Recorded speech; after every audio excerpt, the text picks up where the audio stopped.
Bayangkan, di suatu pagi yang tenang, muncul breaking news, Gibran Raka Buming Raka resmi menjabat sebagai Presiden Republik Indonesia.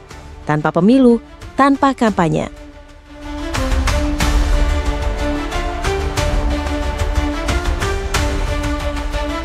Secara hukum, ini mungkin saja terjadi, karena Gibran adalah wakil presiden.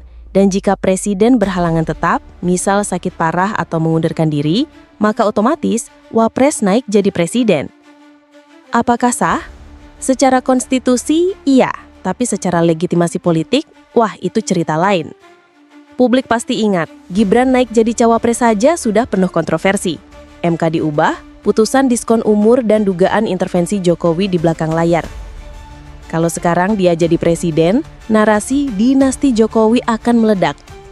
Netizen, oposisi, mahasiswa, sampai aktivis 98 bisa kompak bilang, reformasi dikhianati, negara dikuasai keluarga. Demo besar kemungkinan terjadi.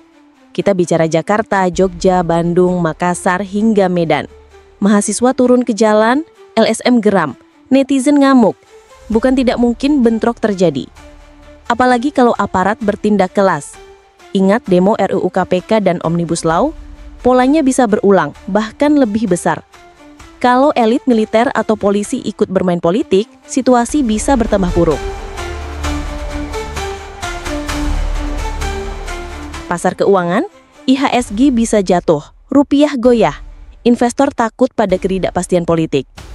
Media asing pun mulai menyorot. Indonesia back to oligarki. Jokowi builds political dynasty. Amerika, Cina, Rusia, pura-pura diam dulu, tapi di belakang hitung ulang strategi geopolitik. Kalau Gibran benar jadi presiden, dia cuma punya dua pilihan, bersikap sebagai negarawan atau jadi boneka kekuasaan. Pilihan pertama berarti ajak oposisi ke dalam kabinet. Tegaskan sikap independen dari Jokowi, transparan pada publik, fokus ke ekonomi rakyat. Tapi apa dia siap? Atau semua ini hanya lanjutan drama politik elit?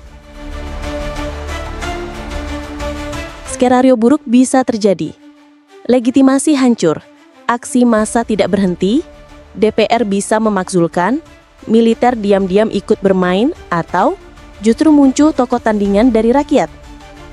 Yang jelas, naiknya Gibran bukan sekadar soal hukum, tapi soal rasa keadilan publik.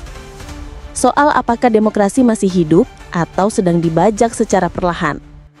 Pertanyaan sekarang, kalau Gibran benar-benar jadi presiden, kamu mendukung atau diam saja di rumah?